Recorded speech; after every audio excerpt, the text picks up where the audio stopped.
স্বাগত জানাচ্ছি বাংলা ভিশনের নিয়মিত আয়োজন সংবাদ পর্যালোচনামূলক ও বিশ্লেষণধর্মী অনুষ্ঠান নিউজ অ্যান্ড ভিউজে। সাথে আছে তাইমুর রশিদ। আমার সাথে আজকে আলোচনার জন্য স্টুডিওতে উপস্থিত আছেন ঢাকা জার্নালের editor in chief Syed Ishtiaq Reza, আছেন নাগরিক ঐক্যের যুগ্ম সাধারণ সম্পাদক ডাক্তার জাহিদুর রহমান। আপনাদের দুজনকে স্টুডিওতে স্বাগত জানাচ্ছি।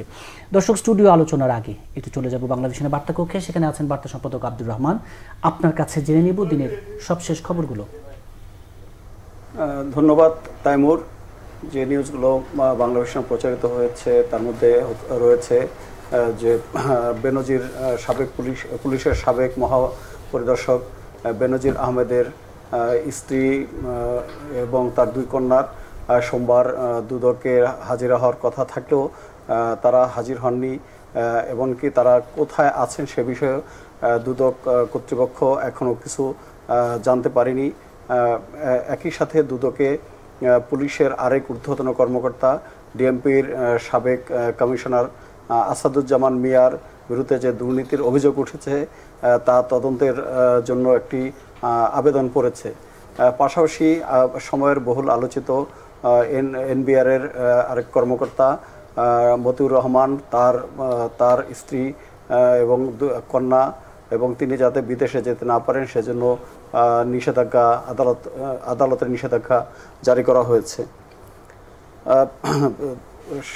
দেশের বিভিন্ন পর্যায়ের কর্মকর্তাদের দুর্নীতির বিষয়টি নিয়ে সংসদেও আলোচনা হয়েছে।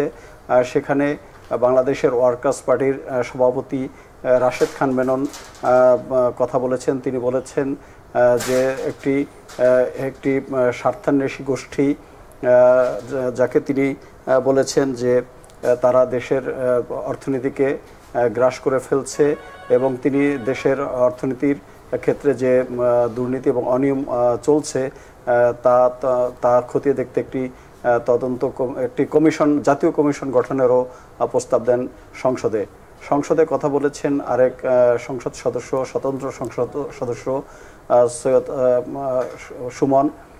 তিনি বলেছেন যে তিনি মাত্র 1 কোটি টাকা লোন নিয়ে তার চিন্তায় রাতে ঘুমাতে পারেন না, সেখানে দেশের 2.5 লাখ কোটি টাকা ঋণ, সে চিন্তায় প্রধানমন্ত্রী কিভাবে ঘুমান সে প্রশ্ন তোলেন সৈয়দ সাইদুল হক সুমন। সাবেক প্রধানমন্ত্রী ও বিএনপি চেয়ারপারসন বেগম খালেদা জিয়া, তাকে কেবিনে দেওয়া হয়েছে। তিনি সিসিউতে ছিলেন। রোববার তার পেসমেকার বসানো হয়, এরপর তাকে 24 ঘন্টা নিবিড় পর্যবেক্ষণে রাখা হয় এবং সোমবার তাকে বেডে দেওয়া হয়েছে।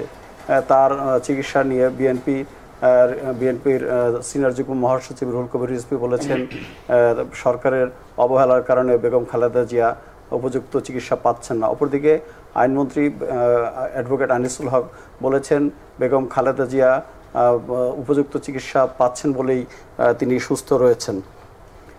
প্রধানমন্ত্রী শেখ হাসিনার সাথে দেখা করেছেন চীনের কমিউনিস্ট পার্টির একটি প্রতিনিধি দল। তারা বাংলাদেশ এবং চীনের মধ্যকার বিভিন্ন বিষয় নিয়ে কথা বলেন।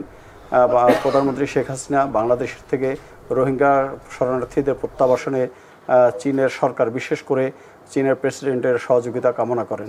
তাইমুর, এই ছিল আমার কাছে সর্বশেষ খবর। ধন্যবাদ আপনাকে। দর্শক, দিনের সবশেষ খবরগুলোর কথা জানাচ্ছিলেন বাংলা ভিশনের বার্তা সম্পাদক আব্দুর রহমান। স্টুডিও আলোচনা শুরু করবো ঢাকা জার্নালের editor in chief Syed Ishtiaq Reza. ছাগলকাণ্ডে আলোচিত মতিউর রহমান, তিনি তার প্রথম স্ত্রী ছেলের বিদেশ যাত্রায় আদালতে নিষেধাজ্ঞা, যদিও এরই মাঝে গুঞ্জন তিনি দেশ ছেড়েছেন। বেনজির আহমেদও এভাবেই দেশ ছেড়েছিলেন। এরপরই এসব বিচার কাজ শুরু হয়। এই নিয়ে প্রশ্ন উঠেছে যে আদৌ কি এসবের দিন শেষে বিচার হয় কিনা। এই প্রসঙ্গটির সাথে একটু সাইদুল হক সুমন একটি মন্তব্যকে একটু যুক্ত করতে, যে সরকারে অনেক রাসেল ভাইপার আছে কিন্তু ধরার মতো বেজি নেই। অনেক ধন্যবাদ। দেখেন, সাম্প্রতিককালে যে একটি বড় দুর্নীতির প্রসঙ্গ এসছে, যে কেলেঙ্কারির কথাগুলো আমরা দেখছি, তাতে একটা জিনিস পরিষ্কার হয়ে যাচ্ছে যে বাংলাদেশে যে কোনো প্রকারের ধন সম্পদ করার জন্য একটা উন্মুক্ত প্রতিযোগিতা শুরু হয়েছে। এবং এই যে ধনবান হওয়া তো দোষের কিছু নাই, কিন্তু সেটা কিভাবে হচ্ছে সেটা হলো বড় বিষয়। যেভাবে কাজগুলো করা হচ্ছে তাতে মনে হচ্ছে যে বাংলাদেশের সরকারি কর্মকর্তারা তাদের পজিশনকে ব্যবহার করে পুরো রাষ্ট্রটাকে লুট করে ফেলার একটা চেষ্টা করছে। তারা ভালো সুশাসনের কোনো দৃষ্টান্ত স্থাপন করতে পারছে না, সুপ্রশাসনের কোনো নজির স্থাপন করতে পারছে না, তারা মানুষকে কোনো সেবা দিতে পারছে না, কিন্তু একটা দুর্নীতির ক্রেজ তৈরি করতে পেরেছে বলে আমার কাছে মনে হচ্ছে। এবং এই দুর্নীতিগুলো হয়েছে বেশ কিছু কারণে। একটা হলো রাজনৈতিক নেতৃত্বের দুর্বলতা, উদাসীনতা এবং প্রশ্রয়। তারা মনেই করছে যে এই আমলারা মনে করছে যে তারা রাষ্ট্রের মালিক হয়ে দাঁড়িয়েছে এবং তারা একদম ইমিউনিটি এনজয় করছে যে তাদের কিছু হবে না। এবং এই হবে না জায়গাটা থেকেই তারা কিন্তু নিজেদেরকে অথরিটি, কর্তৃপক্ষ মনে করে কিন্তু এই কাজগুলো করছে। বেনজির আহমেদের যে সম্পদের বিবরণ তা পড়তে পড়তে ক্লান্ত হয়ে যেতে হয়। এমনি করে কিন্তু মতিউরের কাণ্ডটাও আমরা দেখলাম যে কি ভয়ঙ্করভাবে তারা, এবং মানুষ কতটা অশ্লীল হতে পারে সম্পদ অর্জনের ব্যাপারে, তার একটা দৃষ্টান্ত। আপনি শুরুর আগে বলছেন একটা মানুষের কত লাগে এটা না, এটা একটা নেশায় পরিণত হয়েছে এবং যা পারো তাই কুক্ষিগত করে ফেলো, এরকম একটা।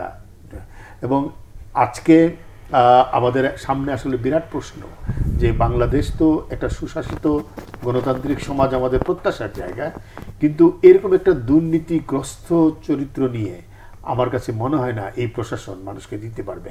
আমাদের সরকারি কর্মসংস্কৃতি পুরোটাই পরিণত হয়েছে দুর্নীতির সংস্কৃতিতে। আমাদের কর্মসংস্কৃতি পরিণত হয়েছে দুর্নীতিবাজদেরকে উৎসাহিত করার জন্য। এখন আপনি যেটা বললেন বিচার হবে কি হবে না, আমরা পিকে হালদারের সময় দেখলাম সে পালিয়ে যাওয়ার পরে রেড অ্যালার্ট জারি করা হয়েছে। আমরা দেখলাম বেনজির সাহেব চলে গেলেন, তারপরে বলা হলো যে তিনি তার ব্যাপারে দুদক, এবং যথারীতি দুদকের মতিউর রহমানের কথাও বলা হচ্ছে তিনি পালিয়ে গেছেন। আমরা জানি না সত্য কিনা, কিন্তু এখন দেশ থেকে নিষেধাজ্ঞা দেওয়া হয়েছে। এগুলো প্রত্যেকটাই আমাদের দুর্নীতি দমন কমিশনের, আমি যেটা বলবো, তার অসক্ষমতা প্রকাশ করে, কিংবা কোনো না কোনো জায়গা থেকে আসলে দুর্নীতিবাজদের প্রতি এক ধরনের যে উদাসীনতা, তার একটা নজির স্থাপন করে। গণমাধ্যম, সামাজিক মাধ্যম ইত্যাদি জায়গাগুলোতে এটা এসছে, কিন্তু আপনি দেখেন এর মধ্যেও এক ধরনের এদের প্রতি প্রচ্ছন্ন সমর্থনের দৃষ্টান্ত দেখি পুলিশ সার্ভিস অ্যাসোসিয়েশনের বিবৃতিতে। তারা যেভাবে বিবৃতি দিয়েছে, যেভাবে গণমাধ্যমকে ঢালাওভাবে দোষারোপ করেছে, এটি কিন্তু অশোভন, অযৌক্তিক এবং একই সাথে উদ্ধত্যপূর্ণ। তারা বলতে গেলে আমি বলবো যে তারা তাদের জায়গা থেকে নাগরিক সমাজকে আঘাত করেছে, কারণ সাংবাদিকরা তো নাগরিক সমাজের পক্ষ থেকে করে, মানুষের পক্ষে কাজ করে। দুর্নীতি, অনিয়মের তদন্ত সাংবাদিকরা করবে, পুলিশ অনেক ভালো কাজ করে, এই কথা সত্য। পুলিশ আসামি ধরে, জঙ্গিবাদ নির্মূল করে, যুদ্ধাপরাধের বিচারের সময় তাদের উপর আক্রমণ হয়েছে, তারা সেটা মোকাবেলা করেছে, মুক্তিযুদ্ধে তাদের অবদান আছে। এগুলো যেমন গণমাধ্যম তুলে ধরে, ব্যক্তির মানে তার ক্ষমতা প্রয়োগ করে যদি কোনো অবৈধ সম্পদ অর্জন করে, সেটা গণমাধ্যম রিপোর্ট করবে না। সেই ব্যাপারে পুলিশের আপত্তি থাকতে পারে, পুলিশ তাদেরকে না করতে পারে যে আপনারা করবেন না। বাংলাদেশে আমি ইতিপূর্বে কোনো সার্ভিস অ্যাসোসিয়েশনের এরকম প্রকাশ্যে দুর্নীতিবাজের পক্ষে বিবৃতি আমি আগে দেখিনি। সাংবাদিকতা করি আমি অনেক দিন থেকে, এবং বলা হচ্ছে ব্যক্তির কোনো দায় নাকি প্রতিষ্ঠান নেবে না, বাহিনী নেবে না। এখানে কিন্তু সরাসরি ব্যক্তির দায় নেয়ার চেষ্টা করা হয়েছে। সুতরাং সামগ্রিকভাবে দুর্নীতির যে চিত্রগুলো প্রকাশিত হয়েছে, সেখানে সুমন সাহেব যে কথা বলেছেন সংসদে, রাসেল ভাইপারের কথা, তিনি তো বোধহয় বিনজির ইস্যুটা দুদক পর্যন্ত নিয়ে গিয়েছিলেন। ফলে একজন দুজন সুমন অনেক কথা বলেন, কিন্তু সামগ্রিকভাবে সংসদে একটি বড় বিতর্ক হওয়া উচিত, আলোচনা হওয়া উচিত, এবং দুর্নীতিবাজ কর্মকর্তা কর্মচারী তাদেরকে কিভাবে ঠেকানো যায়, কিভাবে দুর্নীতি নিয়ন্ত্রণে আনা যায়। 2008 সালে আওয়ামী লীগ ক্ষমতা এসে বলেছিল যে সরকারি কর্মকর্তাদেরকে সম্পদের হিসাব দিতে হবে। আমার মনে হয় তারা কেউ দিচ্ছে না। এটা একটা জাস্ট একটা মানে কাগজে বিষয়, কথার কথায় পরিণত হয়েছে। এটা চালু করা উচিত, এবং দুর্নীতি কমাতে গেলে যে সমস্ত ব্যবস্থা নেওয়া দরকার সেই ব্যবস্থাগুলো নেওয়া উচিত। কিন্তু সবকিছু কিন্তু দিন শেষে কিন্তু রাজনৈতিক অঙ্গীকারের বিষয়, রাজনৈতিক সদিচ্ছার বিষয়। সেই জায়গাটা শাসন ব্যবস্থায় অনেক কিছু জড়িত আছে। এই জায়গাটি নিয়ে আবার আসবো, রাজনৈতিক অঙ্গীকারের জায়গাটি। ডাক্তার জাহাদুর রহমান, আপনি তো বলবেন, কিন্তু একটু এই দৃষ্টিতে দেখতে চাই, যখন এইসব নিয়ে এত আলোচনা, বেনজির, আজিজ, মতিউর রহমান, তখন সরকারি মন্ত্রীরা যখন বলেন সরকারকে বিব্রত করার আসলে এগুলো চেষ্টা কিনা, এবং দুর্নীতির সংবাদ প্রকাশ করতে গিয়ে যেন কোনো নিরীহ ব্যক্তি, প্রতিষ্ঠান যেন হয়রানির শিকার না হয়, বারবার এই জায়গাগুলোকে চিহ্নিত করা, কিভাবে দেখছেন? ধন্যবাদ। সরকার বিব্রত হয়, বিব্রত করার চেষ্টা ধরুন আমরা করছি, আমরা বিরোধী রাজনীতি করি, যা পেয়েছি সরকারকে বিব্রত করতে চাই, লজ্জিত করতে চাই, আহত করতে চাই। কিন্তু এই সরকার বিব্রত হয়, লজ্জিত হয়, ওটুকু ন্যূনতম সেন্স তাদের আছে বলে আমি একেবারেই বিশ্বাস করি না। জনাব সুমনের যে উক্তিটা দিয়ে আপনি শুরু করেছেন আমি সেই জায়গায় আসি, সেটা দিয়ে জবাবটা আরো স্পষ্টভাবে দেওয়া যাবে। এই ভদ্রলোক, জনাব সুমনের কথা বলছি, এক ধরনের খুব সাধারণ ডেমাগগেরি, স্টান্টবাজি করেন। উদাহরণ দিই, রাসেলস ভাইপার আছে, ধরার ওঝা নেই। মানে উনি যদি রাজনীতি করে থাকেন, এটা তো ওনার দল, উনি স্পষ্টভাবেই বলেন যে উনি আওয়ামী লীগ করেন। উনি নমিনেশন নৌকার চেয়েছিলেন, পান নাই, তারপর উনি স্বতন্ত্র হয়ে নির্বাচিত, উনি যুবলীগের কেন্দ্রীয় কমিটিতে ছিলেন। আমি যদি বলি পাল্টা কথা, সরকারের মধ্য থেকে রাসেলস ভাইপার পোষা হয়, পুষে ছেড়ে দেয়া হয়। কারণ ওই রাসেলস ভাইপাররা মানুষকে যাতে কামড় দেয়, কাটে কাকে, যারা তার ক্ষমতার মধ্যে সমস্যা তৈরি করে, তাকে ও আক্রমণ করে, তাকেও ছোবল দেয়, ছোবল দিয়ে সাইজ করে, এবং সেই কারণেই রাসেলস ভাইপারগুলো পোষা হয়েছিল। Isn't it? আমরা যারা বেনজিরের কথা আমি অনেকবার বলেছি, যখন প্রথম আমাদের সামনে এসেছিল, একটা দেশের পুলিশ চিফ কি করছেন না করছেন ইশতিয়াক ভাই অনেক ভালো জানবেন। এটার গোয়েন্দা তথ্য সরকারের কাছে থাকতে হবে। উনি কোনো খারাপ কিছু না করলেও এই পোস্টটা এতই গুরুত্বপূর্ণ পোস্ট, তার পেছনে প্রচুর গোয়েন্দা তথ্য সরকারের কাছে আছে। সো উনি কি করেছেন, কি সম্পদ অর্জন করেছেন, উনি গোপালগঞ্জে, এই যে সুমন এখন খুব আফসোস করে বলেন যে আরেকটু হলেই বঙ্গবন্ধুর মাজারে তার জমির উপর দিয়ে যেতে হতো, ইত্যাদি ইত্যাদি বলছেন, অথচ সরকারি তথ্য জানে। তিনি হিন্দুদেরকে উচ্ছেদ করছেন ওখান থেকে অলমোস্ট এই শত বা বিঘা জমির মধ্যে, সব তথ্য জানার পরও কেন হয়নি? সুতরাং আমি বলছি, জনাব সুমন জানেন না তা না, কারণ উনি আওয়ামী লীগ করেন, তো দিনের শেষে ওনাকে আবার একটু সচেতন এমপি এক ধরনের মুখোশ ধরতে হয়। ইশতিয়াক ভাই বললেন উনি দুদকে গেছেন, উনি কি এস আলমকে নিয়ে দুদকে গেছেন? জনাব বেনজিরকে নিয়ে তথ্য যখন পত্রিকায় আসলো, ওনার মনে হলে যাওয়া দরকার আছে। এস আলমকে নিয়ে $1 বিলিয়ন পাচারের তথ্য ডেইলি স্টারে আসে নাই? আসছে। জনাব আজিজকে নিয়ে তথ্য আসে নাই? মানব জমিনে প্রত্যেকটা দাগ নম্বর সহ উল্লেখ করা হয়েছে, কিন্তু জাস্ট ঢালাও অভিযোগ না, ওনার এত বিঘা এরকম না, কোনখানে কোন মৌজায় কত দাগে কত কিছু আছে, একটা পত্রিকায় খুব স্পেসিফিকলি ওই তথ্য আসছে। গেছেন উনি ওখানে? তার মানে আসলে বেনজিরকে ক্ষেত্রে ওনাকে যেতে বলা হয়েছিল। ইট ওয়াজ আ স্টান্ট, আই রিপিট। কোনো কারণে বেনজিরকে এই কাজটা করতে চেষ্টা করার সরকারের দিক থেকে হয়েছে। It's a different discussion. তাহলে যে কথাটা আমরা আসছিলাম, সরকার আসলে বিব্রত, লজ্জিত কিছু না, কারণ সরকার নিজে এগুলো করছে। আমি কেন এগুলো করে? ইশতিয়াক ভাই বলছেন যে তারা নিজেরাই এখন দেশের মালিক মনে করেন, ট্রুলি তাই।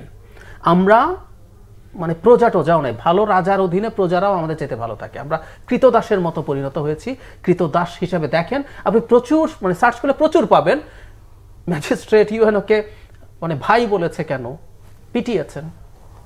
আপনাকে ভাই বলা যাবে না।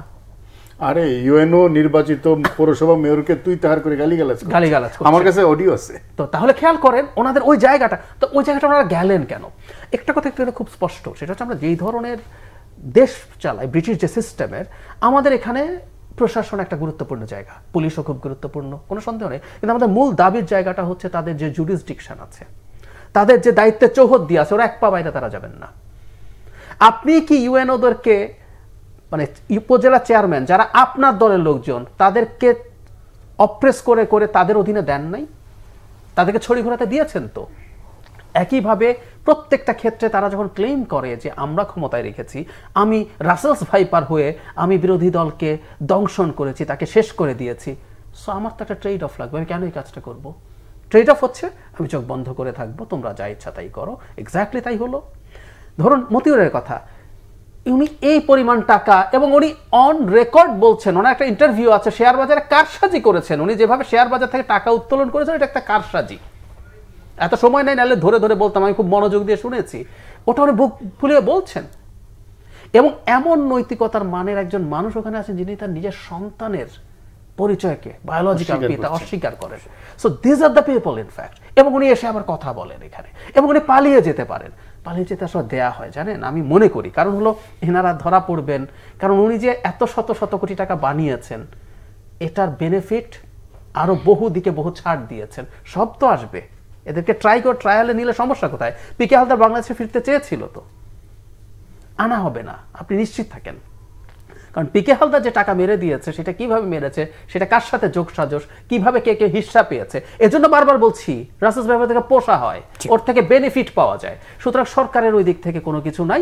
এখন জনাব ওবায়দুল কাদের আসলে এখন যেহেতু অনেক শোরগোল হচ্ছে, অনেক কথাবার্তা হচ্ছে, তাকে বলতে হয়, তাই উনি বলছেন। জি, সৈয়দ ইশতিয়াক রেজা, এই যে সরকার যদি রাসেলস ভাইপার পোষে, তাহলে এই যে প্রসঙ্গটি এলো আওয়ামী লীগ সাধারণ সম্পাদক বলি, আওয়ামী লীগই তো আবার বেশ জোর গলায় বলে এগুলোর বিচারও তো আওয়ামী লীগই করছে, অর্থাৎ সরকারই করছে। না, পলিটিক্যাল রেটরিক্স হলো অন্য জিনিস। রাজনৈতিক নেতারা নানা ধরনের কথা বলতে হয়, তারা সেটা বলেও থাকে নিজের দলকে ডিফেন্ড করতে, কর্মীদের পক্ষে বলতে, সরকারকে ডিফেন্ড করতে। কিন্তু যেটা হয় যে রাজনৈতিক মদদ অথবা রাজনৈতিক নেতৃত্বের দুর্বলতা, এটা ছাড়া কিন্তু দুর্নীতি বিস্তার লাভ করতে পারে না। বলে একটা প্রশ্ন কিন্তু সবসময় উঠে যে রাজনীতির সাথে দুর্নীতিবাজদের একটা সম্পর্ক থাকে, এবং ইউএনডিপির একটা প্রাইমার আছে দুর্নীতি সম্পর্কে তৃতীয় বিশ্বের দেশগুলোতে। সেখানে অনেকগুলো কারণের কথা বলা হয়েছে যে কেন, মানে কি কারণ, কি ধরনের দুর্নীতি হয়। একটা বড় দুর্নীতির জায়গা হলো যোগ সাজস, বলা হয়েছে, হ্যাঁ, ইন কনাইভেন্স উইথ, যোগ সাজসের মাধ্যমে দুর্নীতি। এই যোগ সাজসটা হয় কিন্তু এই উপরিতলার মধ্যে, একজন আরেকজনকে আসলে নানাভাবে সাহায্য করার ভিতর দিয়ে দুর্নীতিটা হয়।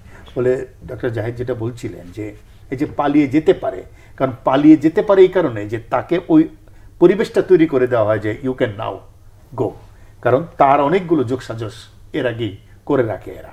এবং সে কারণেই আসলে যে রাজনীতি দুর্নীতিকে চালায় নাকি দুর্নীতিবাজরা রাজনীতি চালায়, এই নিয়ে কিন্তু আমাদের মতন দেশগুলোতে, আপনি ভারতেও দেখবেন এই বিতর্কগুলো আছে, পাকিস্তানে আছে, ইন্দোনেশিয়াতে আছে, সব জায়গায় আছে।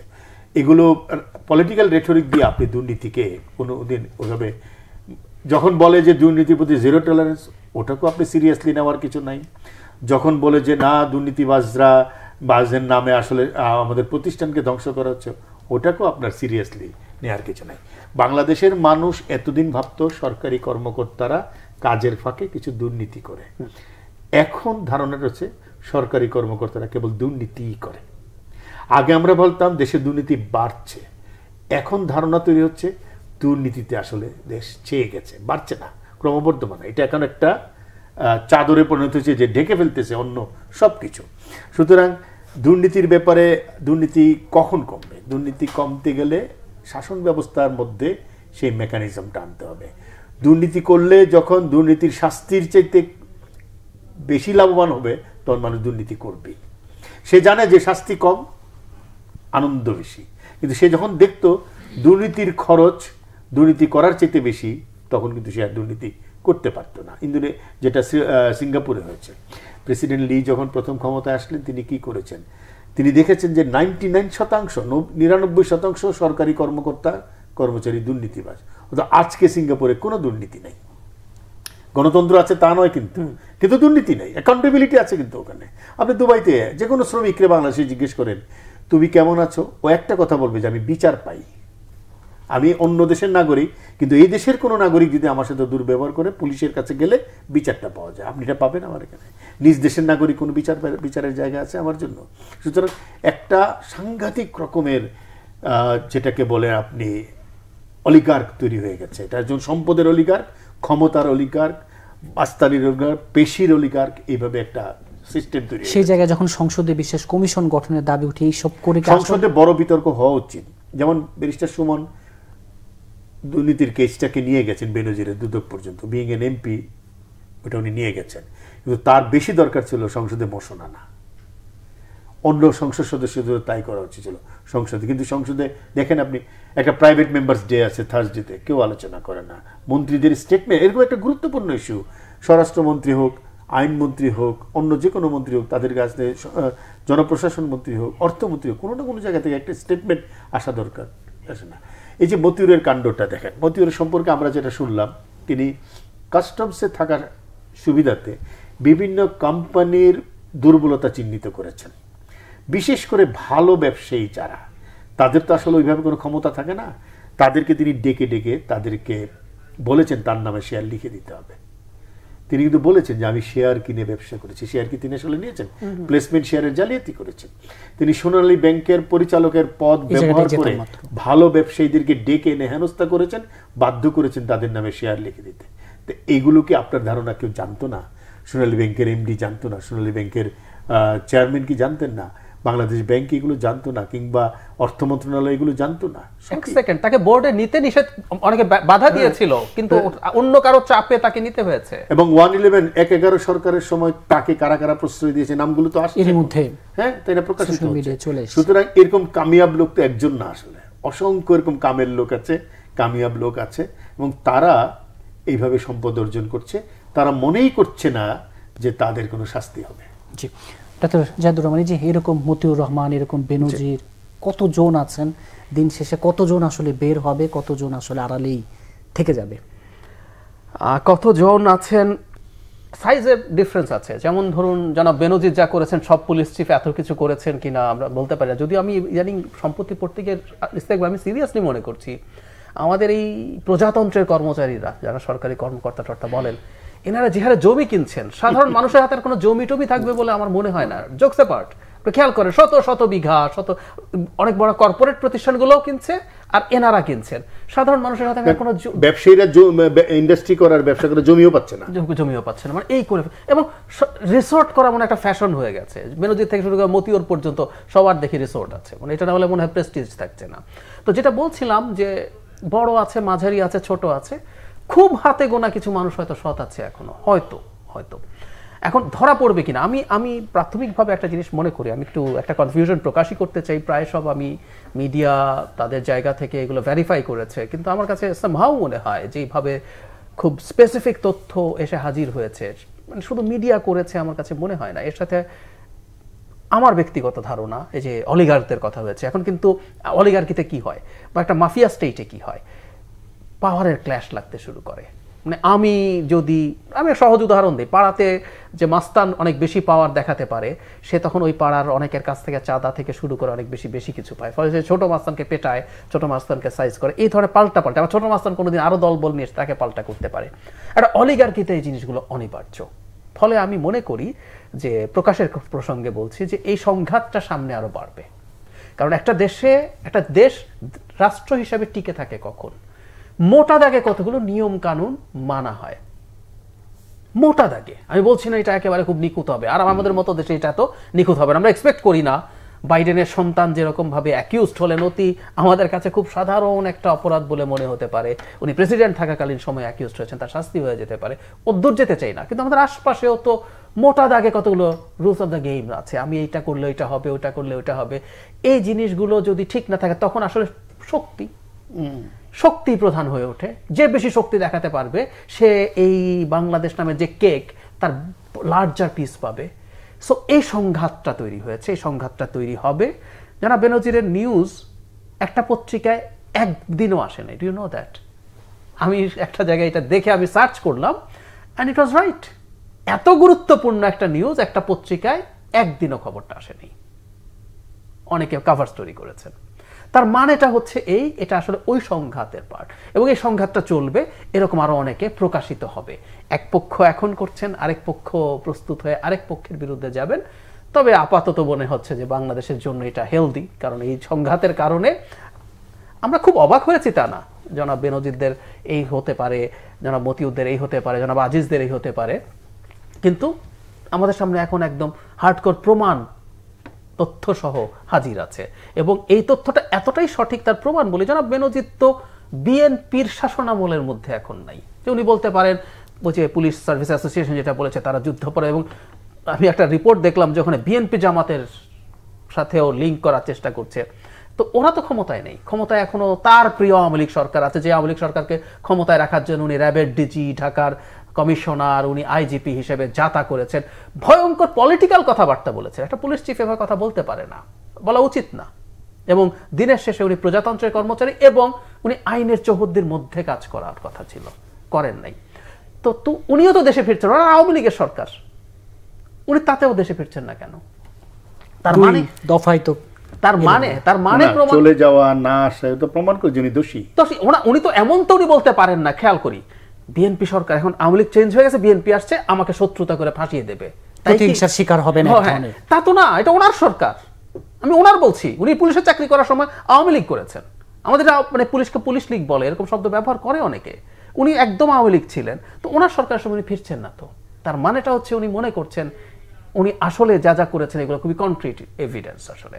তো এই রকম ঘটনা ওই ফাইটটা চলবে, ওই ফাইটটা চলার সময় আসবে এবং সম্ভাবনা অনেক বেশি আছে। তার প্রমাণ হলো ইশতিয়াক ভাই যেটা পুলিশ সার্ভিস অ্যাসোসিয়েশনের কথা বললেন, তারা নিজের গায়ে নিয়ে গিয়ে ডেসপারেট হয়ে স্টেটমেন্ট দিয়ে একরকম হুমকি দিয়েছেন। আমি আরেকটা জিনিস যোগ করতে চাই, ওটা ফর্মাল চিঠি না, কিন্তু স্বরাষ্ট্র মন্ত্রণালয়ও তথ্য মন্ত্রণালয়কে একটা চিঠি লিখেছে, সেখানে এই পুলিশের ব্যাপারে নিউজ নিয়ে, সেন্সিটিভ নিউজ নিয়ে সতর্ক হতে একই ধরনের বক্তব্য তারাও দিয়েছেন। তার মানে আমরা বুঝতে পারছি যে তারা এখন সম্ভবত মনে করছেন এটা আরও হবে। অবসর না, এখন যারা মতিউরের ক্ষেত্রে একটা নতুন জিনিস হলো, এর আগে অবসরপ্রাপ্তদের উপরে হচ্ছিল, মতিউরের ক্ষেত্রে একজন দায়িত্বে থাকা অবস্থায় এখন পুলিশ বা অন্যান্য জায়গায় প্রশাসন আছে, বিভিন্ন জায়গায় আছে, এটা আসে কিনা এই সন্দেহ আছে এবং আমি ধারণা করি সামনের বাংলাদেশে অনেক এরকম বের হবে। সুদেশ থেকে যে সামনের বাংলাদেশে আরো অনেক এরকম না বের হবে, বের হতেই হবে। কারণ হলো যে একটা তো সবকিছুর একটা অপটিমাম লেভেল থাকে না, এরপরে তো আসলে অনেক কিছুই বের হয়ে আসতে থাকে। বাংলাদেশে একটা বড় জায়গা কি হয়েছে, নীতি নির্ধারণী থেকে জায়গা থেকে যারা দুর্নীতি করে তারা দুর্নীতির একটা বহুমাত্রিক গ্রহণযোগ্যতা তৈরি করে ফেলার চেষ্টা করছে। কিন্তু এটা হলো সবচেয়ে শঙ্কার জায়গাটা। সাধারণ মানুষকে, ক্ষুদ্রতর সাধারণ মানুষ, অতি সাধারণ মানুষ, আমি আপনি, দরিদ্র মানুষ, রিক্সাওয়ালা, মোটেওয়ালা, সবাই প্রত্যেককে, সে তাকে ধরেন বিদ্যুতের বিল দিবেন আপনি, আপনি জেনুইনলি সরকারকে বিদ্যুতের বিল দিতে আপনাকে ঘুষ দিতে হচ্ছে। আপনি কোনো ধরনের একটা ট্রেড লাইসেন্স নেবেন, সরকারকে টাকা দিবেন, আপনি ওখানে ঘুষ দিন, আপনি কিন্তু সরকারকে টাকা দিয়ে লাইসেন্স নেবেন, ওটা ঘুষ দিতে হচ্ছে কিন্তু আপনাকে। আপনি বিদ্যুৎ গ্যাসের বিল দিবেন, আপনি পানির বিল দিবেন, জমির খাজনা দিবেন, প্রত্যেকটাতে ঘুষ প্রথা চালু হয়েছে। সুতরাং মানুষকে আপনাকে বিনা টিকিটে ভ্রমণের সুযোগ করে দেওয়া হচ্ছে, কিন্তু আপনি টিকিট, এবং এটা একটা গর্বের জায়গা তৈরি হচ্ছে, আমি বিনা টিকিটে ভ্রমণ করে চলে আসলাম। অর্থাৎ মানুষকে ছোট ছোট ছোট ছোট দুর্নীতিতে অভ্যস্ত করে একটা শাসন ব্যবস্থায় যারা নীতি নির্ধারণী জায়গায় আছে তারা নিজেদের বড় দুর্নীতির জায়গাটা একেবারে প্রশস্ত করে ফেলছে, মানুষকেও দুর্নীতিগ্রস্ত করছে, নিজেরাও কিন্তু বিশাল একটা জায়গা। ফলে দুর্নীতির বিরুদ্ধে যে একটা বিশাল সামাজিক প্রতিরোধ হওয়া দরকার, সেই জায়গাটা, নৈতিক জায়গাটা থাকছে না। একটা দেশে একই সময়ে এত ধরনের দুর্নীতি হতে পারে, এটা আগে কখনো এইভাবে দেখা যায়নি। এবং একটার চেয়ে দুর্নীতির আরেকটা চিত্র আরো বেশি ভয়াবহ। জি, এই আলোচনা আবার ফিরছে একটি ছোট্ট বিরতির পর। দর্শক, নিউজ অ্যান্ড ভিউজ একটি ছোট্ট বিরতি, সাথেই থাকুন, ফিরছে বিরতির পর।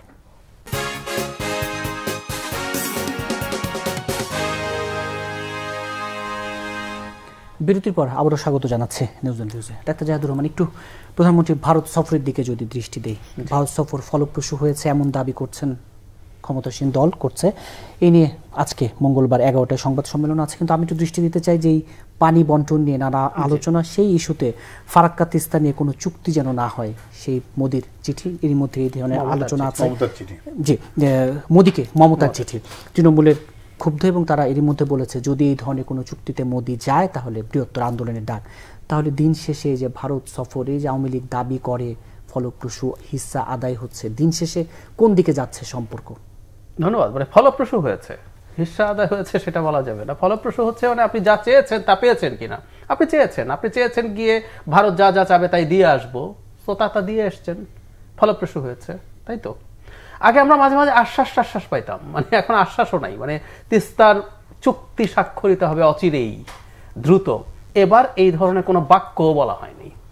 রাদার মানে এর চাইতে বড় পরিহাস কিছু নাই। আপনি আমার দেশকে শুকিয়ে শেষ করছেন নদীর পানি না দিয়ে, সেই আপনি এবার বলছেন তোমার দেশে একটা তিস্তা পানি কনজারভেশনের জন্য একটা প্রজেক্ট হবে যেটা বাংলাদেশ চায় না সাহায্য করতে। ভারত বলছে আমি তোমাকে এটা করবো, এবং জনাব মোদি মিটিং এর পর যে স্পিচ দিয়েছেন সেখানে টেকনিক্যাল টিম যে পাঠাবে সেটা মোদি নিজের মুখে ঘোষণা করে দিয়েছেন। সুতরাং পানি টানি কিছু না, কিছুই হবে না। সীমান্ত হত্যা, এটা সেটা, রেল ট্রানজিটের বিষয়টা এখন মূল ব্যাপারটা হচ্ছে এখন ওই জায়গায়, ওই যে বললাম আপনারা কি চেয়েছেন। আমি মানে ভারতের সাথে তো ডিল হয় নির্বাচনের আগে। এই নির্বাচনের আগে তো আমি কোর্ট যদি করে জনাব পিনাক রঞ্জন একটা বইয়ের উদ্বোধনী অনুষ্ঠানে বলে দিয়েছেন, যেটা আমরা অনুমান করছিলাম 2+2 মিটিং এর সময়, ভারত আমেরিকাকে এই ব্যাপারে খুব শক্ত অবস্থান নিয়েছে। এক্সিস্টিং রেজিম বাংলাদেশে যারা, তাদেরকে খুব বেশি ডিস্টার্ব করা যাবে না। সো এটার জন্য আপনার তো বিনিময় লাগবে। এবার মূল বিনিময়ের জায়গা ছিল, এটা আগে আসলে ভারতের পত্রপত্রিকায় আসছিল, টাইমস অফ ইন্ডিয়াতে ডিটেইল রিপোর্ট আছে যে ভারত তাদের চিকেন লেগ মানে ভারতের একটা জন্মগত উইকনেস তো আছে, এই যে শিলিগুড়ি করিডোর যেটা মাত্র 22 কিলোমিটার, এটা দিয়ে পুরো 7 সিস্টার্স নর্থ ইস্টের রাজ্যগুলো ভারতের মেইনল্যান্ডের সাথে কানেক্টেড, চায়নার সাথে একটা মানে যে কোনো পটেনশিয়াল কনফ্লিক্টে এটা বন্ধ হয়ে যেতে পারে। এবার অল্টারনেটিভ সহ যা যা আছে রেল চুক্তি, এটা চেয়েছে ভারত, বাংলাদেশ দিয়ে এসছে, দিয়ে আসবে। আমি একটা কথা অবশ্যই একটু বলতে চাই, সেটা হলো কানেক্টিভিটিকে কিন্তু মোটা দাগে আমি সমর্থন করি। কানেক্টিভিটি ভালো জিনিস, দরকারি জিনিস। এটা ভারত আমাদেরকে দিয়ে, আমাদের যদি সব ঠিকঠাক রেখে আমরা করতে পারি, সেটা আমাদের সেই স্বার্থ যদি হয়। ভারত ট্রানজিট বলছে, একটা করিডোর বাংলাদেশের উপর দিয়ে যাওয়ার জন্য যে ফি দেওয়ার কথা ছিল, এখনকার কথা বলছি না, আগেরগুলোর কথা বলছি, যেখানে সরকারের নির্ধারিত যে ফি তার 1/5 শেষে রাজি হয়েছে, আমাদের লস হয়েছে। সো আমরা আমাদের স্বার্থ বিকিয়ে দিচ্ছি। আমরা নেপাল ভুটানের সাথে ভারতের শিলিগুড়ি করিডোর দিয়ে একটা ছোট্ট ট্রানজিট চাচ্ছি, দেয়া হচ্ছে না। দীর্ঘদিন বসিয়ে রেখে মাত্র এই পাওয়ার গ্রিডের যে নেপাল থেকে আমরা জলবিদ্যুৎ আনবো, এটাও বহুদিন পর ঝুলিয়ে রেখে অল্প পরিমাণ আসতে পারবে। আমরা চাই আরো কয়েকশো মেগাওয়াট সামনে আনবো, সেটাও পারবো কিনা জানি না। ওর মধ্যে তো আমাকে ঢুকতে হয় না, এটা বিদ্যুতের ভারতের ইনফ্রাস্ট্রাকচার ইউজ করে করা যাবে, সেটাও দেয়নি। এরকম অসংখ্য আমাদের ট্রেড ডেফিসিট আছে, কোনো একটা আলোচনায় আমরা দেখি নাই।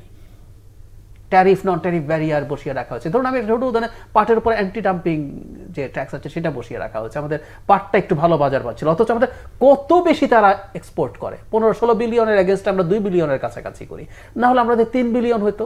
আমরা কি এবারকার এই শিক্ষিত কোনো একটা জায়গায় দেখেছি? আমরা দেখি নাই। সো কোনো একটা জায়গায় আমাদের কোনো প্রাপ্তি নেই। রাদার ভারত তার কতগুলো খুব সিগনিফিক্যান্ট কাজ করে নিয়েছে। একটা হলো এটা, এবং আরেকটা এই চুক্তিতে আসে নাই, সেটা আমি একটু যোগ করে রাখতে চাই, সেটা পরে কোনো একদিন চুক্তি হয়ে যাবে। ভারত তার সিকিউরিটি ফুটপ্রিন্ট বাড়াতে চায়। মোংলা পোর্ট, তাদের ইকোনমিক টাইমস পত্রিকায় যে ভারতের মোংলা পোর্টের, আমাদের দেশের প্রায় সব পত্রিকা এটাকে কেন ইগনোর করলো আমি জানি না, 2-1টা পত্রিকা শুধু এটা ট্রান্সলেট করেছে, অথচ এটা একটা গ্রেট নিউজ, বিগ নিউজ। ওদের প্রতিনিধি দল আমাদের মোংলা পোর্ট দেখে গেছে এবং এই পোর্ট তারা পরিচালনা করতে চায়। এবং ইকোনমিক টাইমস ক্লিয়ারলি বলছে এটা হচ্ছে পাল্টা চায়নার, যেহেতু বে অফ বেঙ্গল বিশেষ করে আমাদের সাবমেরিন এবং সাবমেরিন বেসের কারণে এটা হচ্ছে, এখানেও তাদের ফুটপ্রিন্ট তারা বাড়াতে চায়, এটা বাড়াতে চায়। সো ভবিষ্যতে মানে ভারত এবার ইলেকশনের আগে ডিলটা আমরা এটা বুঝতে পারি যে তারা আসলে তাদের সিকিউরিটি চাইছে। এবং বাংলাদেশের উপর একটা কথা একটু যোগ করে রাখা দরকার, ভারতের একটা সিকিউরিটি কিন্তু আমাদেরকে এনশিওর করতে হবে আমি মনে করি। 7 সিস্টার্সের ইনসার্জেন্সির কোনো রকম কোনো সমর্থন, কোনো রকম কোনো সাহায্য বাংলাদেশের মাটি দিয়ে হতে পারবে না, এটা ভারতের ন্যায্য অধিকার। কিন্তু ভারতের চিকেন নেকের সমস্যা দূর করা আমাদের দায়িত্ব না, কোনোভাবেই আমাদের দায়িত্ব না, কিন্তু আমাদের ওটা করতে হচ্ছে। তেঁতুলিয়া দিয়েও আরেকটা কিন্তু মানে রাস্তা বাংলাদেশের উপর দিয়ে যাবে, যেটা ওই ডিস্টেন্স কম হয়। তেঁতুলিয়াতেও একটা করিডোর আছে। সো বাংলাদেশকে বাদ দিয়ে এগুলো ক্রমাগত হবে। আরেকটা জিনিস যোগ করে রাখা দরকার, এর মাঝেও কতগুলো রুটে ট্রেন চলাচল ছিল যেখানে ভারতের ট্রেন বর্ডারে আসতো, বাংলাদেশের যিনি চালক তিনি চালিয়ে বাংলাদেশের ভেতর দিয়ে পার করতেন, ওখানে আরেকজন ভারতীয় চালক করতেন। এখন থেকে কিন্তু স্ট্রেট ওয়ে ভারতের ট্রেন যেভাবে ভারতে চলে বাংলাদেশের উপর দিয়ে সেভাবে চলবে। সুতরাং আমরা বুঝতে পারি। আরেকটা কথা একটু যোগ করে রাখা দরকার, টাইমস অফ ইন্ডিয়া যে রিপোর্টটা করেছে যে চিকেন নেককে বাইপাস করার জন্য বাংলাদেশের উপর দিয়ে রেল লাইন হচ্ছে, সেখানে তারা লিখছে ডোকলাম কনফ্লিক্ট যখন হয়েছিল ভুটানের ওখানে, তখন এই চিকেন নেকে যে রেল লাইন যায় তাতে সিভিল এবং মিলিটারি ট্রান্সপোর্ট হুমকির মুখে ছিল। তো চিকেন নেকের মিলিটারি এবং সিভিল ট্রান্সপোর্ট যদি হুমকির মুখে পড়ে, বাংলাদেশের উপর দিয়ে শুধু সিভিল ট্রান্সপোর্ট হবে। আমরা কিন্তু কোনো চুক্তি জানি না। মজার ব্যাপার, আমাদের সংবিধান বলে এই চুক্তিগুলো সংসদে দেওয়ার কথা, আমরা কি জেনেছি? যদি বাংলাদেশের উপর দিয়ে মিলিটারি ট্রান্সপোর্টও হয়, আমরা কিন্তু এই কনফ্লিক্টের একটা পার্ট হয়ে যাবো। এত বড় ঝুঁকি আছে। আপনি নিজেই তো এই সফর সঙ্গী ছিলেন, এই যে বাংলাদেশ শুধু দিয়ে এলো, স্বার্থ বিকিয়ে এলো, এগুলো পুরনো টাইপের কথা। পাকিস্তান আমল থেকে এরকম কথা, বাংলাদেশ দেশ বিক্রি করে দেয়, বাংলাদেশ খালি দিয়ে আসে, কিছু নিতে পারে না। আচ্ছা, বেগম জিয়া কতবার ভারত সফর করেছে, কি নিয়ে আসছিল, কি দিয়ে আসছিল, কি দিয়ে আসছে আর কি নিয়ে আসছে? এটা কি একটা বাণিজ্যিক সফর নাকি যে লাগেজ ভর্তি করে নিয়ে আসলাম, এই খালি টুকরিতে ভর্তি করে জিনিস নিয়ে আসলাম? এইগুলো এইভাবে দেখা খুবই ক্ষুদ্র দৃষ্টিভঙ্গি। একটা সফরের মাধ্যমে আপনি সব সমস্যার সমাধান করে ফেলবেন সেটাও আশা করা যায় না। মোরও বারে বারে সফরটা ছিল অনেক বেশি, আমি বলবো, সৌজন্য। ভারতে নরেন্দ্র মোদী সরকার তৃতীয়বারের মতো ক্ষমতায় এসছে এবং প্রথম বিদেশি মেহমান হিসেবে বাংলাদেশের প্রধানমন্ত্রীকে আহ্বান জানিয়েছে, তাই তিনি সেটা গিয়েছেন। গেলে যেটা হয়, নানা ধরনের আলোচনা হয়, সেই আলোচনাগুলো তো আছেই। বাংলাদেশের সাথে ভারতের সম্পর্ক আপনি তো প্রতিবেশী বদলাতে পারবেন না। কানেক্টিভিটি, কোলাবোরেশন, কমার্স, এই 3 C নরেন্দ্র মোদীর বক্তৃতাই আসছে। এই তিনটাকে আপনি যদি গুরুত্ব না দেন তাহলে আপনি প্রতিবেশীর সাথে বৈরিতা করতে পারবেন, কিন্তু আপনি আসলে কোনো ধরনের অ্যাচিভমেন্টে যেতে পারবেন না। বড় জায়গাটা হলো যে আমাদের বেশ কিছু আউটস্ট্যান্ডিং ইস্যুজ আছে, অমীমাংসিত। আমাদের সম্পর্কের মধ্যে কাটা হয়ে দাঁড়িয়েছে তিস্তা, এবং চুক্তি হওয়ার পরও বাস্তবায়ন হলো না মমতা ব্যানার্জির বিরোধিতার কারণে। তার অর্থ হলো এটা ভারতের অভ্যন্তরীণ রাজনৈতিক জটিলতা। এখন তো সেই বিরোধিতা আরো প্রকট হচ্ছে। এখন আমাদের ইস্যুজ আছে। আমাদের ইস্যুজ হলো যে আমরা চুক্তি থেকে সরে এসে যখন মহাপরিকল্পনার দিকে যাচ্ছি, তার অর্থ হলো আমরা সময়ক্ষেপণের দিকে ভারত নিয়ে যাচ্ছে আমাদেরকে। তিস্তার পানির নানা ধরনের পরিকল্পনা, এই কথা তো বাংলাদেশ চীনের সাথেও ভার্বালি আলোচনা করছে, যদিও কোনো ধরনের ডকুমেন্ট আসলে সেভাবে হয়নি। তা আমার ধারণা বাংলাদেশের নিজেরই চিন্তা করা উচিত, আমি কি আসলে তিস্তার পানি পাবো? যে অবস্থা তৈরি হয়েছে তাতে আমার ধারণা তিস্তার পানি একটা অনিশ্চিত জায়গায় চলে গেছে, পাওয়া যাবে কিনা সন্দেহ হচ্ছে। সংকটের জায়গাটা হলো 30 বছর পূর্তি হতে যাচ্ছে 2026 সালে, 30 বছরের গঙ্গা চুক্তি। সেটা নিয়েও মমতা ব্যানার্জির যে চিঠি, সেটি সাংঘাতিক, আমি বলবো অসংবেদনশীল চিঠি একটা প্রতিবেশী রাষ্ট্রের প্রতি মমতা ব্যানার্জি দেখিয়েছেন। চিঠির শেষ লাইনে যে একটা বক্তব্য আছে, আন্দোলনের হুঁশিয়ারি আছে, it is therefore not feasible to share Teesta water with Bangladesh, এবং গঙ্গা ফারাক্কা ট্রিটি, মানে আমরা যেটাকে গঙ্গা চুক্তি বলি, সেটার ব্যাপারে বাংলাদেশের সাথে করার আগে ওয়েস্ট বেঙ্গলের সাথে আলোচনা করতে হবে। এই জাতীয় মন্তব্য অসংবেদনশীল, অসৌজন্য, এবং ভারত তো এটা নীতিগতভাবে করতে পারে না। এই কারণে করতে পারে না, অভিন্ন নদীর পানি বন্টনের একটা আন্তর্জাতিক নিয়ম আছে। শুধু তাই না, 30 বছরের চুক্তির সময় আমাদের যে বেশ কিছু কথা ছিল যে আমরা আপস্ট্রিমে পানি সংরক্ষণ করে পরে সেটা সরবরাহ করা হবে, এটাও কিন্তু করা হয় না। সুতরাং এই জায়গাগুলো নিয়ে আমাদের আরো দর কষাকষি করতে হবে, এবং বাংলাদেশের প্রধানমন্ত্রী এই কথা রেল ট্রানজিটের জায়গাটিতে এই কথাগুলো মনে করিয়ে দিয়েছেন। রেল ট্রানজিটের ইস্যুটাকে আমার কাছে এখনো পরিষ্কার নয়, কিন্তু রেল ট্রানজিট হলেই বাংলাদেশ শেষ হয়ে যাবে। যারা এটা করছে তারা আসলে কোনো ধরনের কানেক্টিভিটিই চায় না, তারা আসলে ইনওয়ার্ড ওরিয়েন্টেড। এটা সাইফুর রহমানের ভাষা। সাইফুর রহমান বলতেন যে বাংলাদেশের ব্যাপারে মানুষের ভিতরে ভারতের ব্যাপারে একটা ইনহিবিশন কাজ করে, ইনওয়ার্ড ওরিয়েন্টেড তারা। এবং সাইফুর রহমানের সময়েও কিন্তু প্রথম বাংলাদেশ আসলে ভারতের বাজারে পরিণত হয় যখন ট্রেড লিবারালাইজেশন পলিসি করে সাইফুর রহমান সাহেব। সেটার মাধ্যমে কিন্তু ভারতের পণ্য বাংলাদেশে সয়লাভ হয়ে যায়। তো এটা কি বাংলাদেশের জন্য ভালো হয়েছে না খারাপ হয়েছে, সেই বিতর্কের জিতে বড় কথা বাণিজ্য তো বেড়েছে। বাণিজ্যিক ভারসাম্য বাংলাদেশের বিপক্ষে আছে, এটা সত্য, কিন্তু আপনার বাণিজ্য বাড়ছে। যে সমস্ত নন টেরিফ ব্যারিয়ার আছে সেই ব্যারিয়ারগুলো নিয়ে আমাদের আলোচনাগুলো চালিয়ে যেতে হবে, আমার সক্ষমতার জায়গা তৈরি করতে হবে। সবচেয়ে বড় যেটা, সেটা হলো যে আপনি হুইমজিক্যালি কথা বলে কোনো লাভ নেই। আমার কাছে এবার মনে হয়েছে এবারের সফরটা যে বাংলাদেশ ভারত দ্বিপাক্ষিক সম্পর্কের বাইরে যাওয়ার একটু চেষ্টা করেছে, বরং আঞ্চলিক হওয়ার চেষ্টা করেছে অনেক বেশি। ফলে দেখবেন ব্লু ইকোনমির কথা আসছে, ওশেন ওনোগ্রাফির কথা এসছে, সমুদ্রের সম্পদ ব্যবহারের ক্ষেত্রে আন্তর্জাতিক রীতিনীতি অনুসরণের কথা আসছে। সুতরাং এইগুলো স্যাটেলাইটের কথা এসছে, এবং ইন্দো প্যাসিফিক অঞ্চলে দুটি দেশ কিভাবে আরো ঘনিষ্ঠভাবে কাজ করতে পারে এই কথাগুলো এসছে। সুতরাং এক্সপ্লোর করতে হবে। সবচেয়ে আমার কাছে যেটা মনে হয়, শেখ হাসিনার একটা কথা আমার কাছে গুরুত্বপূর্ণ মনে হয়েছে, সেটা হলো যে সম্পর্কের মাধ্যমেই সমাধান করতে হবে, বৈরিতা দিয়ে নয়। সুতরাং আপনি যদি ভারতের এখনকার রাজনীতির দিকে তাকান, নরেন্দ্র মোদীর সরকার কিন্তু তুলনামূলকভাবে দুর্বল সরকার, শেখ হাসিনা খুবই শক্তিশালী সরকার। সুতরাং নরেন্দ্র মোদী অনেক কিছু চাইলেও এখন আর করতে পারবে কিনা, ভারতের আইনে আছে, কিন্তু রাজ্যকে উপেক্ষা করে কেন্দ্র যে কোনো আইন বাস্তবায়ন করতে পারে, state to state, country to state. কিন্তু সেটা আদৌ এখনকার যে বাস্তবতা তার যে সেটা, বরং চীনের সফরটাকে বাংলাদেশ যেভাবে দেখছে মাইল ফলক হিসেবে চীনের কমিউনিস্ট পার্টি দেখা করেছে, এবং এই মাইল ফলকটা তখনই আপনি বুঝতে পারবেন।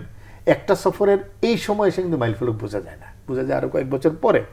সুতরাং কোন সফরটা মাইল ফলক হলো, কোন সফরটা ফলপ্রসূ হলো, এটা তাৎক্ষণিকভাবে কিছু বোঝায় না। তাৎক্ষণিক যেটা সেটা হলো প্রতিক্রিয়া, এটা কিন্তু কোনো অবস্থান না, দীর্ঘমেয়াদী, আসলে দীর্ঘমেয়াদী সময় লাগে এটা। জি, ডাক্তার জাহিদুর রহমান, এই যে ভারত সফরের পরই চীনের সফর 8 থেকে 11 জুলাইয়ের মধ্যে প্রধানমন্ত্রী চীন সফরের কথা রয়েছে। সুদেশ থেকে বলছিলেন যে এইবার পুরো বিষয়টাকে যে আঞ্চলিক দৃষ্টিভঙ্গি থেকে দেখা, সেই জায়গায় এই যে আমরা সবসময় বলি যে আমাদের যিনি পররাষ্ট্রমন্ত্রী থাকেন তিনিও বলেন যে এই যে একটা ভারসাম্যের খেলা, এই জায়গাটায় আসলে শেষমেশ আওয়ামী লীগ সফল হবে কিনা। আসছে ওই জায়গায় দুটো ব্যাপার, সেটা হচ্ছে ইস্তাক ভাই যেটা বললেন, মানে বিএনপি কি এনেছে, আওয়ামী লীগ কি পারছে। মানে আমি বিএনপির আলোচনা একটা কারণে যাই না, সেটা হচ্ছে আগে কি হয়েছে আর বিএনপির সাথে ভারতের সম্পর্ক আমরা জানি, কিন্তু আওয়ামী লীগ যে জিনিসটা ক্লেম করে এই কয়েকদিন আগেও বা তারও আগে রিপিটেডলি একটা কথা বলে যে সম্পর্কের স্বর্ণ শিখরে আছে, সারা পৃথিবীর জন্য অনুকরণীয় সম্পর্ক, এই ধরনের আলাপ কিন্তু আমাদের সামনে ক্রমাগত আসতো। সো এইরকম সম্পর্কের মধ্যে থেকে আপনি খুব বেসিক কয়েকটা জিনিস এনশিওর করতে পারছেন না, সুতরাং সমালোচনা আপনার বেশি হবে, খুব স্বাভাবিক। কারণ আপনি ক্লেম করছেন আপনার মধ্যে এত ভালো সম্পর্ক, রক্তের রাখি বন্ধন ইত্যাদি ইত্যাদি আপনি শব্দ ব্যবহার করেন, এই রেটরিকগুলো আসছে, সো প্রশ্ন বেশি হবেই। তো আপনি এই সম্পর্ক দিয়ে কি অর্জন করেছেন? আমি যদি দেখি আগের মতোই পরিস্থিতি রয়ে গেছে, কি অর্জন করেছেন এই প্রশ্ন আসবে, এটা খুব স্বাভাবিক। ইসলাম যেটা বলছেন মমতার আলোচনা আমি আসলে করতেই চাই না, যে কারণ ভাইয়া বলেছেন, আমি আর্টিকেল নাম্বার বলে দিই, কনস্টিটিউশন আর্টিকেল 253, স্টেটের সাথে চুক্তি করার সময় কোনোভাবেই রাজ্যের সাথে আলাপের দরকার নাই। ওদের দুটো রাজ্যের মধ্যে যদি কোনো চুক্তি, ওদেরও কিন্তু অভিন্ন নদী আছে, আমরা জানি যে কাবেরী নদীর পানি নিয়ে কর্ণাটক আর তামিলনাড়ুর মধ্যে যুদ্ধের মতো হতো, মারামারি খুনোখুনি হতো, তো ওখানে দুই রাজ্যকে করতে হবে, কেন্দ্র পারবে না। সুতরাং মমতা কি বলছেন না বলছেন, আমরা এই আলাপটা দীর্ঘদিন আমাদের সোসাইটিতে করে ভুল করছি বলে আমি মনে করি, এটা একেবারে ভুল জায়গায় ফাইট। আমি ভারতের কেন্দ্রীয় সরকারের কাছে পানি, কিন্তু সৈদেশ থেকে যা বলছেন এবার কেন্দ্রীয় সরকারের জোটেও তো একটু ক্ষয়িষ্ণু বেশ, ফাইন, সেটা ভারত বুঝুক, কেন্দ্রীয় সরকার বুঝুক, কেন্দ্রীয় সরকার মমতার সাথে কি করে। তাই আমি আপনার কাছ থেকে টাকা, আপনি আমার কাছে টাকা নিয়েছিলেন, আমি আপনার কাছে টাকা চাইবো, আপনি টাকা ইশতিয়াক ভাইকে ঋণ দিয়েছেন, এরপর ইশতিয়াক ভাইয়ের কাছে পাচ্ছেন না, আমার কাছে এইটা আমি আসলে বুঝবো না। আপনার কাছে টাকা নিয়েছি, টাকা আপনি আমাকে ফেরত দেবেন, and you have to manage, আপনার যে সমস্যা আছে সেটা আপনাকে ম্যানেজ করতে হবে। সো এটা সত্য, দুর্বলতা আছে, এটা সত্য, মমতা বাগড়া দিচ্ছে, এবং এখানে বিধানসভা নির্বাচন হবে, এখানে তারা এটাকে ক্যাপচার করতে চায়, ভারতে সারা বছর নির্বাচন থাকে, তাহলে তো হবে না, তাদের নানা সমীকরণ। আমরা আলাপটা না করি। এবার চায়নার ক্ষেত্রে যেটা হচ্ছে, আমরা একটা জায়গায় আমরা মনে করি, আমি যতদূর বুঝি আর কি, যে এই সরকার এই টেনিওরে এসে ভারসাম্য আসলে সরকার কিছু করেছে বলে আমার মনে হয় না। কেন? আপনি যদি রাষ্ট্রের স্বার্থ রক্ষা করে ভারসাম্য করতে চান, যেমন একটা ছোট উদাহরণ দিই, সোনাদিয়া তো আমাদের সবচেয়ে ভালো পোর্ট হতে পারতো, ডিপসি পোর্ট, বহু বছর থেকে এটা নিয়ে ফিজিবিলিটি স্টাডি হয়েছে, অনেকগুলো সংস্থা করেছে। তো সোনাদিয়া আমরা বাদ দিয়ে আমরা মাতার বাড়িতে গেলাম, কেন? কারণ ভারত চায়নি। তো আপনি কি ব্যালেন্স করেছেন? আসলে আপনি কি করলেন জানেন? আপনার স্বার্থ ছেড়ে দিলেন। তো রাষ্ট্রের স্বার্থ ছেড়ে দিয়ে কাউকে যদি খুশি করেন, ওতে ব্যালেন্সিং এর ক্রেডিট কেন আপনি নেন আমি আসলে বুঝি না। আপনি কি করছেন? ও এটা চাইছে ওকে এই স্বার্থ পূরণ করো, ও এটা চাইছে তাকে সেই স্বার্থ পূরণ করো, এই করে করে করে আপনি যদি খুশি রাখেন, এটা ব্যালেন্সিং এর কোনো ব্যাপার বলে আমি মনে করি না। দরকার নাই 10টা এয়ারবাস কেন, তাহলে ইউরোপ একটু শান্ত হবে। Is it called balancing? No, আপনি দেশের স্বার্থ নষ্ট করছেন। চায়নার সাথে ভারতের আসলে এই সরকারের এই বিপদটা বা এই সমস্যাটাই পড়তে যাচ্ছে। সরকারের এই মুহূর্তে চায়নার সাথে খুব ভালো সম্পর্ক দরকার, কারণ অর্থনীতির ক্ষেত্রে সরকার বিপদে পড়তে যাচ্ছে। এখন কি হবে, যেহেতু ডলারের ক্রাইসিস আছে, চায়না অলরেডি বলেছে তারা যদি বাংলাদেশ চায় $5 বিলিয়ন সম পরিমাণ ইউয়ানের ঋণ দেবে। ইউয়ানের ঋণের ব্যাপারটা একটু বুঝিয়ে বলি, সেটা হচ্ছে চায়না যদি 5 বিলিয়ন ইউয়ানের ঋণ দেয়, সরকারের জন্য এটা একটা ভালো এই মুহূর্তে সুবিধা হবে। বাংলাদেশ প্রায় 20 বিলিয়নের বেশি, 20 থেকে 24 বিলিয়ন ডলার চায়না থেকে ইম্পোর্ট করে, হাইয়েস্ট। তো আমাকে ঋণ দিল, আমি ওটা দিয়ে কিন্তু করতে পারলাম, আমার কিন্তু প্রাথমিক চাপ কমলো, যদিও এটা আমাকে পরে ডলারে শোধ করতে হবে, কারণ আমি এত ইউয়ান আর্ন করি না, আমাদের তো চায়নার কাছে এত এক্সপোর্ট করি না, পরেও আরও লাগতে পারে, আরও অনেক প্রজেক্ট আছে, এবং চায়নার প্রজেক্ট আপনার লাগবে, কারণ আপনি যে সরকারটা চালাচ্ছেন, আমরা এতক্ষণ ফার্স্ট সেগমেন্টে যে আলাপ করেছি, আপনি কতগুলো লোকজনকে খাওয়াতে হয়, ইউ হ্যাভ টু ফিড সাম বেস্টস, কিছু দানব তৈরি করেছেন যে আপনাকে ক্ষমতায় রাখে, তাকে খাওয়াতে হবে। তো তার জন্য চায়নার সোকল ডেভেলপমেন্ট প্রজেক্ট লাগবে, এগুলো যখন দিতে হবে তখন সমস্যাটা বাড়বে। কারণ এই যে তিস্তা প্রজেক্টে যে কথাটা হচ্ছে, চায়না ওয়াজ ভেরি কিন অ্যাবাউট দ্যাট, এবং চায়নাও এটা বাংলাদেশকে সেবা করতে চাইছে তা না, যে কারণে ভারত আপত্তি করছে, ঠিক সে কারণে চায়না এটা চাইছে। কারণ আপনি যদি তিস্তা এই প্রজেক্টে যেতে পারেন, সেই ইনসিকিউর যে ভারতের জায়গা, চিকেন নেকের ভারতের বর্ডার থেকে 100 কিলোমিটারের মধ্যে চাইনিজরা পৌঁছে যায়। আপনি যদি উত্তরে চিন্তা করেন, দোকলাম ওই জোনটায় আছে, তারা এদিকে আছে, সুতরাং চায়না চায় এটা, আবার ভারত চাইছে এই সিকিউরিটি থ্রেট কোনোদিনও সে অ্যালাউ করবে না, এটা একটা রেড লাইন। সুতরাং চায়নার সাথে এখন এই ব্যাপারটাকে কিভাবে তাকে রাজি করাবে যে চায়না না গিয়ে করবে, প্লাস চায়না তাকে আবার অনেক ঋণ দিতে হবে, এই balancing will not be very easy. আর রিজিওনালি এর ক্ষেত্রে যেটা বলেছেন, আমরা এই যে ব্লু ইকোনমি বা ওশেন ইন দ্য প্যাসিফিক যা যা বলা হচ্ছে, আমি এগুলোকে রিজিওনালের চাইতে বরং, বিশেষ করে আমি আবারও বলছি, আমি কিন্তু আসলে জানি না ব্লু ইকোনমি সহ অনেকগুলোতে এমওইউ স্বাক্ষরিত হয়েছে, কন্টেন্ট জানি না। এটা খুব দুঃখজনক। মানে আমরা তো একটু লেখাপড়া করতে চাই, হ্যাঁ এমওইউ পর্যায়ে, এমওইউটার কন্টেন্টটা কি আমরা তো একটু পড়তে চাই, বুঝতে চাই। আমার কাছে মনে হয় বে অফ বেঙ্গলে ফুটপ্রিন্ট বাড়ানো, তাদের এটাও একটা চিন্তার জায়গা আছে ভারতের। কারণ চায়নার ফুটপ্রিন্ট যদি আপনি মোকাবেলা করতে হয়, আমি আবারও বলছি, আগের সেগমেন্টে খুব ছোট করে বলেছিলাম, চায়নার 2টো সাবমেরিন আমাদের বঙ্গোপসাগরে ঘুরে বেড়ায়, এবং চায়নার একটা সাবমেরিন ডক আছে আমাদের এখানে, যেখানে পেকুয়াতে, যেখানে সাবমেরিনগুলো থাকে। বে অফ বেঙ্গলে ভারত অ্যাট এনি কস্ট তার ফুটপ্রিন্ট বাড়াতে চাইবে। জি, সৌদি এই যে আওয়ামী লীগ সবসময় বলে যেটা ভারসাম্যের সেই জায়গায় জাহাদুর রহমান বলছেন, এই সমালোচনা আছে যে ভারসাম্য নয়, দিন শেষে আসলে সব স্বার্থ ছেড়ে দিয়ে আসে। সেটা তো কেউ বলতেই পারে, এটা তো তার ধরেন অ্যানালিসিসের জায়গা, আপনি কিভাবে অ্যানালিসিস করছেন, এবং এই বিষয়গুলো তো আসলে রিলেটিভ খুবই, আপনি একভাবে দেখছেন, আরেকজন আরেকভাবে দেখছে। আর আমি তো মনে করি ওপেন ডিবেটগুলো হওয়াই উচিত, এটার ভিতর দিয়েই আসলে প্রকৃত অবস্থানটা পরিষ্কার হয়। এমনিতে তো বলাই হয় যে শেখ হাসিনা একটা চিন্ডিয়া পলিসি করেছেন, চীন এন্ড ইন্ডিয়া, সুতরাং এখানে একটা ভারসাম্য রাখার চেষ্টা করেছেন। একটা যৌক্তিক কারণে এটা হয়েছে, কারণ ভারত আমার ঐতিহাসিক প্রতিবেশী, নিকটতম প্রতিবেশী, এবং ভারতের সাথে আমার নানা ধরনের সম্পর্ক। 14 থেকে 15 লক্ষ মানুষ প্রতি বছর শুধু চিকিৎসা নিতে ভারত যায়, সুতরাং এবার মেডিকেল ভিসার কথা বলা হয়েছে। সেটা যদি হয় বিরাট একটা উপকার হবে, আমি মনে একটা বড় পরিবর্তন আসবে। মানুষের অনেক কষ্ট হয়, আমি নিজে দাঁড়িয়ে থেকে দেখেছি। যদি উত্তরাঞ্চলে, যেটা রংপুরে একটি হাইকমিশন করার, সহকারী হাইকমিশন, এটাও ওই অঞ্চলের মানুষকে ঢাকায় আসতে হবে না, তাদের জন্য এটা একটা উপকার হবে। সুতরাং কানেক্টিভিটি, কোলাবোরেশন, এইগুলো তো অবশ্যই ভারতের সাথে লাগবে। কিন্তু চীনের সাথে আমাদের যে অর্থনৈতিক সম্পর্কের ভিত্তিটা, সেটা যত দিন যাচ্ছে তত বেশি মজবুত হয়ে যাচ্ছে। বাংলাদেশে ডলার সংকট আছে, অর্থনৈতিক আমাদের চাপের মধ্যে আছে, মূল্যস্ফীতি আছে, আমার ইন্টারন্যাশনাল ট্রেড ফাইন্যান্সিং বড় ধরনের প্রবলেমের মধ্যে পড়েছে। সেই সব জায়গা থেকে দেখলে চীন তো অবশ্যই এই মুহূর্তে সারা বিশ্বে সবচেয়ে ক্যাশ রিচ কান্ট্রি হলো চীন, তার কাছে অনেক ক্যাশ আছে। সুতরাং চীনের কাছে বাংলাদেশ যাচ্ছে, এবং যে কারণেই পররাষ্ট্রমন্ত্রী বলেছে একটা মাইল ফলক সম্পর্ক হয়ে দাঁড়াচ্ছে। কারণ চীনের অনেকগুলো প্রজেক্টে ইনভলভমেন্ট আছে। চীনের সাথে চীন এই অঞ্চলের একটা অত্যন্ত উঠতি পরাশক্তি। আবার চীন ভারতের নিজস্ব সম্পর্কের সম্পূর্ণ আছে। ভারতের এত বৈরিতার মধ্যে এবারের ইকোনমিক টাইমসের রিপোর্টটা দেখেন, ভারতের সাথে বড় বেশি বাণিজ্য হয়েছে চীনেরই শেষ পর্যন্ত গিয়ে। এগুলো ইন্টারন্যাশনাল সারফেসে এক ধরনের, তল দিয়ে আর এক রকমের। চীনের সাথে তিস্তার পানি বন্টনের বা পানি ব্যবস্থাপনার যে কথাটা হচ্ছে, এটা যতক্ষণ পর্যন্ত ডকুমেন্টেড না হচ্ছে, এটা পরিষ্কার হচ্ছে না। কিন্তু আমার বিশ্বাস বাংলাদেশ শেষ পর্যন্ত কোনো একক দেশের কাছে তিস্তা নিয়ে যাবে না, তিস্তা নিয়ে যেতে হবে বাংলাদেশকে। একথা বোঝা যাচ্ছে, তিস্তা নিয়ে ভারতের সাথে তিক্ততা শেষ হবে না। বিশেষ করে মমতা ব্যানার্জির যে নির্মমতা, সেটি মানে কন্টিনিউ করবে। সেই জায়গায় মাল্টি সোর্সিং, বিশেষ করে মাল্টিলেটারাল সোর্স থেকে, বহুজাতিক জায়গা থেকে কিন্তু আমাদেরকে তিস্তার পানি বন্টনের একটা ব্যবস্থা করতে হবে। যখন আপনি পানিটা পাচ্ছেন, সেটা ধরে রেখে কিভাবে সারা বছর আপনি আপনার বাকি আপনার জীববৈচিত্র্য থেকে শুরু করে কৃষি এবং অন্যান্য অর্থনীতিকে সাপোর্ট করতে পারেন। চীনের সাথে আমাদের অন্যান্য প্রকল্পের বিষয়ে, প্রতিরক্ষা বিষয়ে, প্রত্যেকটা ক্ষেত্রেই আপনি তো কাউকে আপনি বাদ রাখতে পারেন না কিন্তু। এবং আপনি জানেন যে রোহিঙ্গা ইস্যুটা একটা বড় ইস্যু, সেখানে চীনের একটা বড় স্টেক আছে। আমরা একটা বড় চাপের মধ্যে আছি, সেখানে চীনের স্টেকটা অনেক হাই।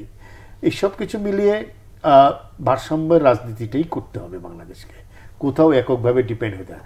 পলিটিক্স কিন্তু আপনাকে নানা জায়গায় নিয়ে যায়, যেটা উনি রাজনীতির কথা বললেন, যে নির্বাচনের রাজনীতি একরকম, নির্বাচন পরবর্তী অর্থনীতি একটা পলিটিক্যাল ইকোনমির জায়গা তৈরি করে। সেটা আপনি কিভাবে করছেন সময়ই বলে দেবে, আপনি এখন ঠিক বুঝে উঠতে পারবেন না কি যাচ্ছে। কিন্তু একটা তো দৃশ্যমান এই জায়গাটা, visibility is there that Bangladesh is maintaining a very balance relation with China and India. জি, ডাক্তার জাহাদুর রহমান, এই যে খুবই ভারসাম্যের একটা সম্পর্ক, তো মানে আমি ওই কথাটাই বললাম যে ধরুন আমি একটা সরকারকে ক্রেডিট কখন দেব, যে আপনি এমনভাবে ভারসাম্য করতে পারছেন যাতে আমাদের ইন্টারেস্টটা প্রিজার্ভড হয়। সেটা প্রিজার্ভ করে কি আপনি ভারসাম্য করলে, এই ইন্টারেস্ট কথাটা খুব রিলেটিভ। হ্যাঁ, খুব রিলেটিভ, একদম, কোনো সন্দেহ নাই। কিন্তু আপনি ওটা করতে পারছেন কিনা। ধরুন আমি একটা উদাহরণ দিই, আমি জনপ্রিয় আওয়ামীপন্থী, আমি একদম স্পেসিফিক উদাহরণ দিয়ে বলি, আওয়ামীপন্থী অর্থনীতিবিদরাও বলেন আমাদের যে পদ্মা সেতুর যে রেল সংযোগ হচ্ছে এটা একেবারে ইকোনমিকলি ফেল করবে। যারা আওয়ামী লীগ করে বলেন নৌকায় ভোট দিয়েছেন এই ধরনের লোকজন যারা মুখে বলেছেন, অর্থনীতিতে বলছেন, এটা ইকোনমিকলি ফিজিবিলিটি হবে না। আমরা পদ্মা সেতুর খরচের কথা জানি, 30-32 হাজার কোটি টাকা গিয়ে থেকেছে। ওই প্রজেক্ট এখনই 40 হাজার কোটি টাকা, এটা তার চাইতে বেশি হবে।